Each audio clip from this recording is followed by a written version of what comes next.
gracias. Estoy muy amable, gracias. Bueno, quiero comenzar saludando a la señora Elvira Jiménez, que está aquí enfrente de mí, y a su esposo, el magistrado Alberto Ruiz Matías, magistrado en retiro del Poder Judicial Federal, y lo hago precisamente porque, bueno, tanto la maestra Jiménez como el magistrado Ruiz y el coordinador de la obra, César Ruiz Jiménez, su hijo, pues son de Oaxaca. Y lo que uno se encuentra en este salón maravilloso, yo le confesaba a nuestro presidente de mesa hace unos momentos que yo tengo un placer culposo por esta bella ciudad de Toluca.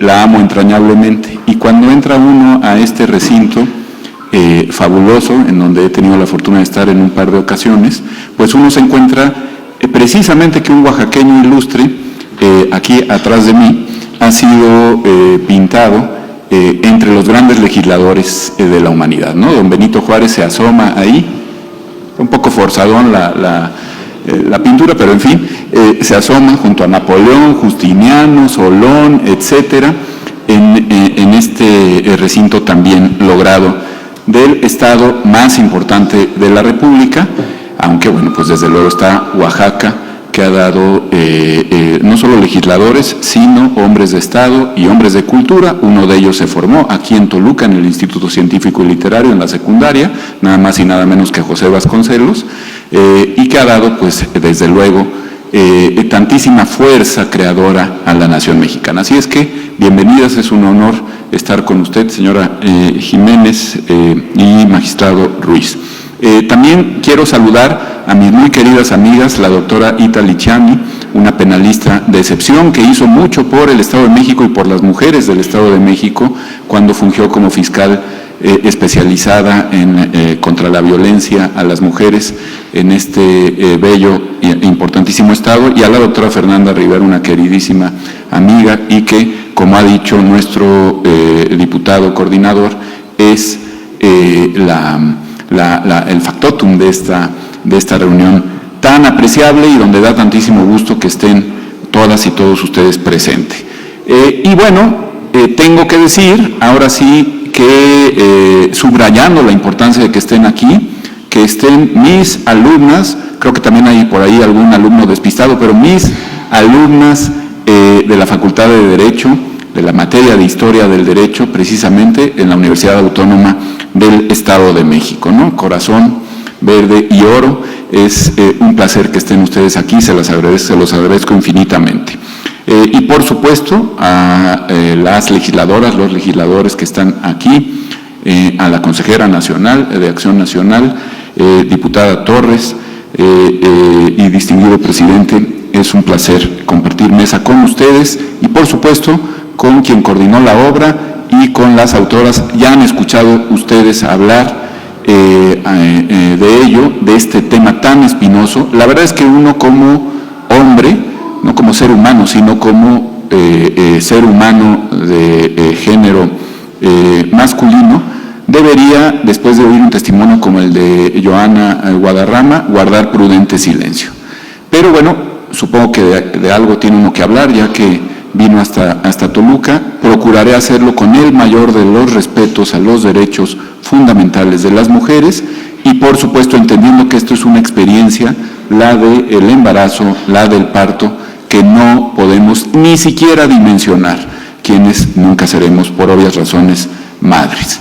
Así es que todo mi respeto a lo que han expresado tanto la licenciada Miguel como la licenciada Guadarrama, y pues yo me constreñiré a hacer un par de indicaciones de carácter estrictamente jurídico en relación con este libro, que creo que fue muy, muy oportuno. Quien lo ideó, el coordinador de la obra, supo, además de todo, intitularlo muy adecuadamente. Se trata de develar una serie de mitos y otra serie de realidades que incumben a la ya mencionada Resolución 148/2017 de lo que era nuestro máximo tribunal en su antigua integración, la Suprema Corte de Justicia de la Nación, antes de la elección, entre comillas, supuestamente popular, también entre comillas, de quienes ahora la integran. Bueno, la primera cuestión jurídica que hay que resaltar es una cuestión de teoría del delito. Hay una serie de voces muy irresponsables. La doctora Chiani es una experta en materia penal. Hasta me da un poco de cosa hablar, querida Italy, frente a ti de estos temas, pero no me dejará mentir cuando sostengo que la teoría clásica del delito no permite confundir tipicidad con responsabilidad penal. Es una cosa completamente distinta. Entonces, cuando usamos este espantoso anglicismo, como espantosos son todos los anglicismos, descriminalizar o despenalizar, estamos diciendo una inexactitud queridas chicas del curso de Historia del Derecho, en nuestra tradición del jus comune, es decir, del derecho romano canónico germánico, que incluye a lo penal también. No es lo mismo destipificar una conducta que establecer excusas absolutorias o excluyentes de responsabilidad sobre la misma. Entonces, cuando una serie de voces, algunas muy acreditadas, incluso de legisladoras y de personas juzgadoras, dicen la Suprema Corte ordenó en 2021 despenalizar completamente el aborto, están diciendo una inexactitud contraria a la verdad, que se puede perdonar en legos, pero que no se puede perdonar en juristas. Se falta la verdad y me temo que se hace con dolo en una cuestión especialmente delicada. Entonces, mito 1, la Suprema Corte despenalizó el aborto. No, la Suprema Corte fijó, por cierto, mal fijados porque no están establecidos ni siquiera con un carácter claro, transparente, prístino, pero en fin, fijó una serie de límites a los legisladores, tanto en el orden federal como en el orden local, respecto de lo que pueden hacer con la conducta abortiva, aborto voluntario, evidentemente, en el caso de los abortos impuestos, la cosa sigue o debería seguir tal como estaba, porque ahí se violentan gravemente no solo el derecho a la integridad vital del concebido, sino, por supuesto, los derechos de libertad reproductiva de la mujer.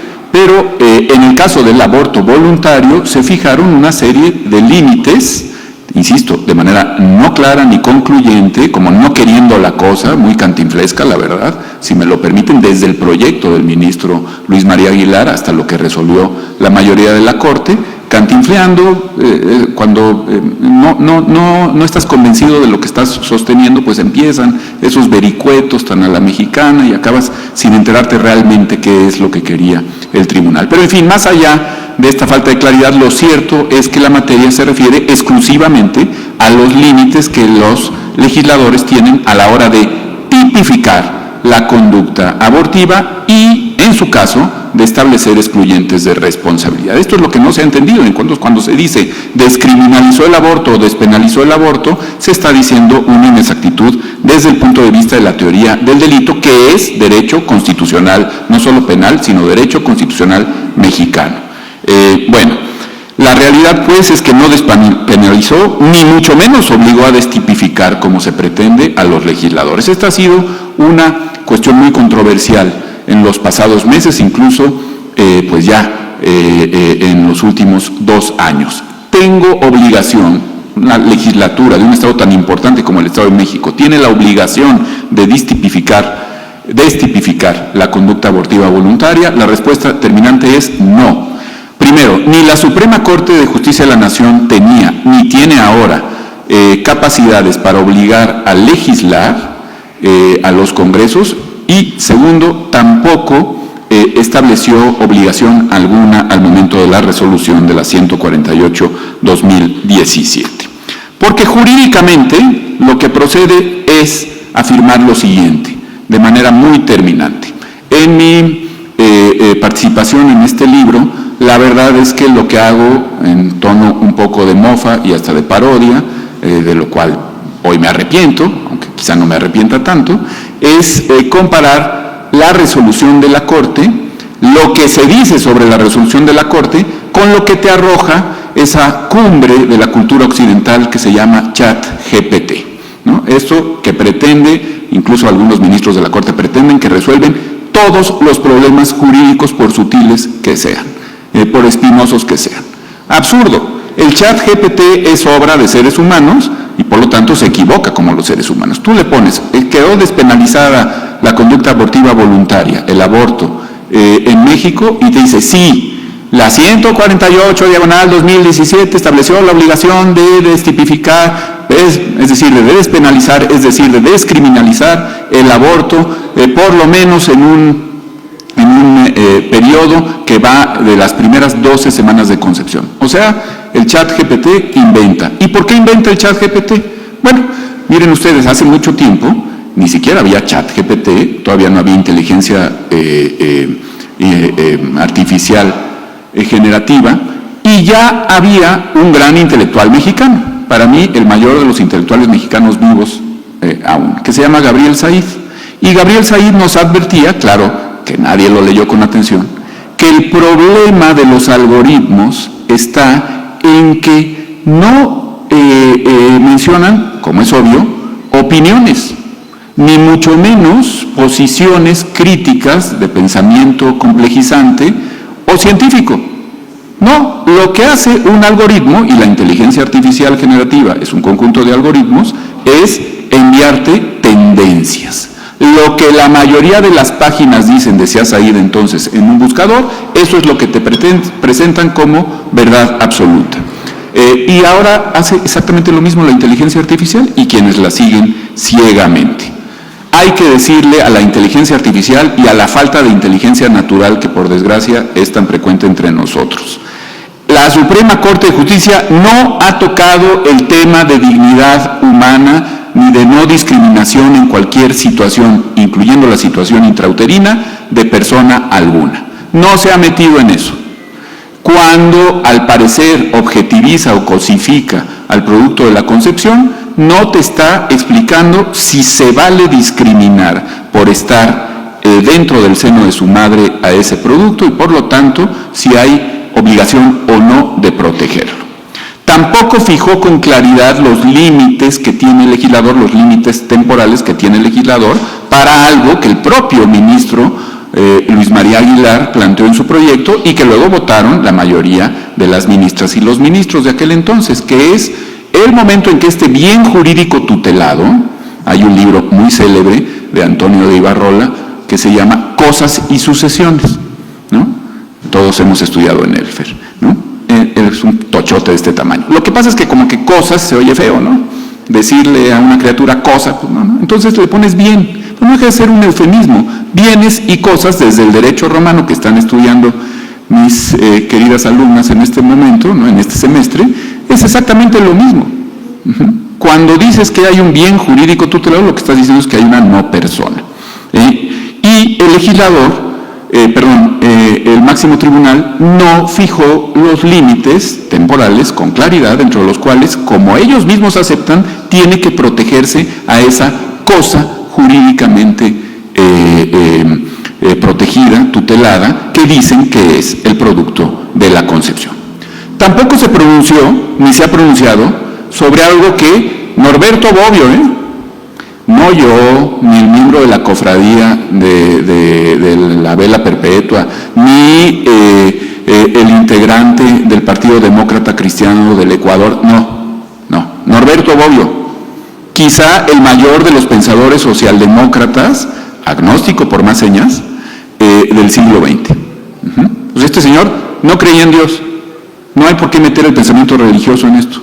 Es muy respetable siempre el pensamiento religioso, pero no es un tema religioso. Norberto Bobbio, jus filósofo, decía en el año 1981, que es cuando se empezó la tendencia a destipificar la conducta abortiva, nada más y nada menos que en Italia, ¿no? Italia que, como ustedes saben, alberga a la Santa Sede. Bueno, Bobbio, en una entrevista que le hace el Corriere della Sera en ese año 1981, ya visiblemente molesto y harto de este tema, le vuelven a preguntar sobre la destipificación del aborto. Nótese que estoy tratando de no decir, pero pues soy víctima de mi medio, el anglicismo horripilante de despenalización, ¿no? La destipificación. El del Corriere della Sera le dijo despenalizzazione, ¿no? O sea, los italianos también caen en esa tendencia. De penalizaciones, porque no usan la S. El asunto fue que Bobbio le contesta, mire, ya estoy harto de ese tema. Es evidente que existen, aquí hubo dos muy buenas ponencias que lo prueban, los derechos de la mujer. Creo que nadie en su sano juicio puede poner en duda los derechos reproductivos de la mujer. Tampoco puede poner en duda los derechos de la sociedad a no sufrir los efectos de una explosión demográfica incontrolada. Eso es evidente, lo está diciendo en 1981, Bobbio. Pero tampoco podría negarse el derecho que tiene el feto, el embrión, de nacer.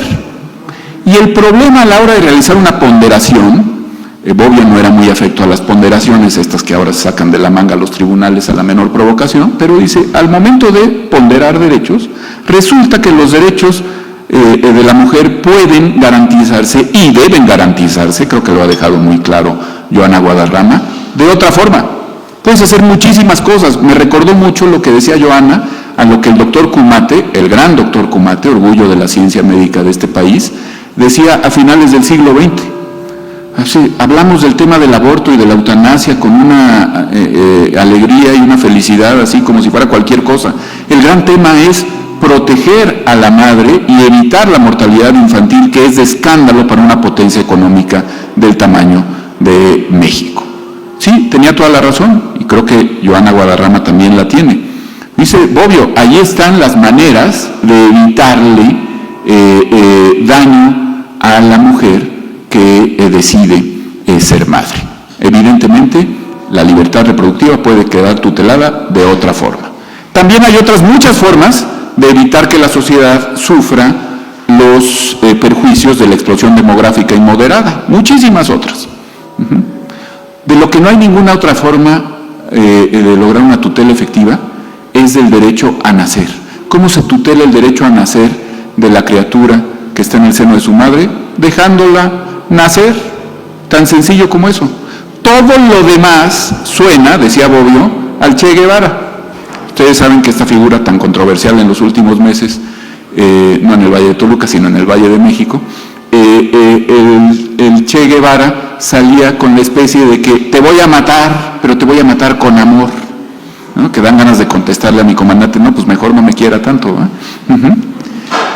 la única forma de expresar y de tutelar la dignidad de el producto de la concepción es dejándolo nacer, decía Bobbio. Y por lo tanto, la ponderación jurídica cede en favor de este derecho de nacer. Otro punto jurídico que no tocó nuestro máximo tribunal, como era su obligación, por cierto. Por último, esta es una cuestión pedante de abogados, pero ni modo, me dejarán decirlo, ¿no?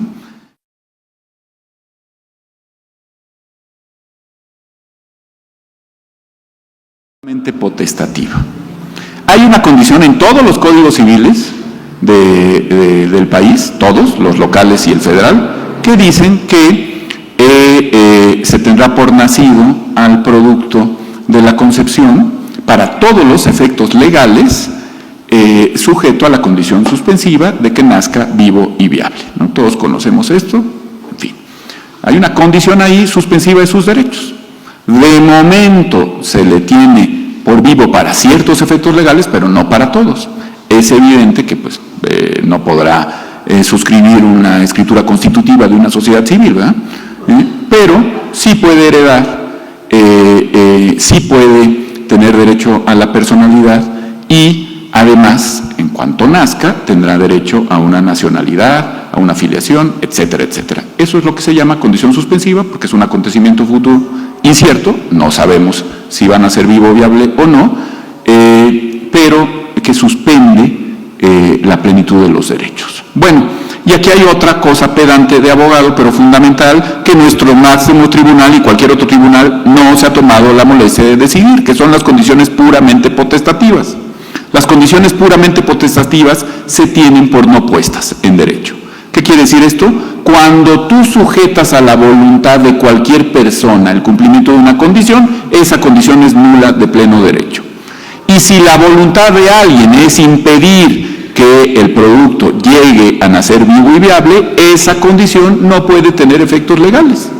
Luego entonces sí está protegido por el mero hecho de que nadie puede impedir que nazca para que tenga en plenitud sus derechos. Termino diciendo, señoras y señores legisladores, que hoy sus pares federales, los de la oposición, están defendiendo, ojalá que lo hagan con capa y espada y sobre todo con muchos argumentos, el que las mexicanas, los mexicanos, todos los habitantes de este país, incluidos quienes están en situación intrauterina, no queden desprotegidos por una falaz, vergonzosa, ridícula reforma que se plantea desde las más altas esferas del poder en México a la ley de amparo. Ojalá que este tipo de temas de interés colectivo no queden desprotegidos en muchas otras aristas de la vida pública de nuestro país. Por su atención, muchas gracias.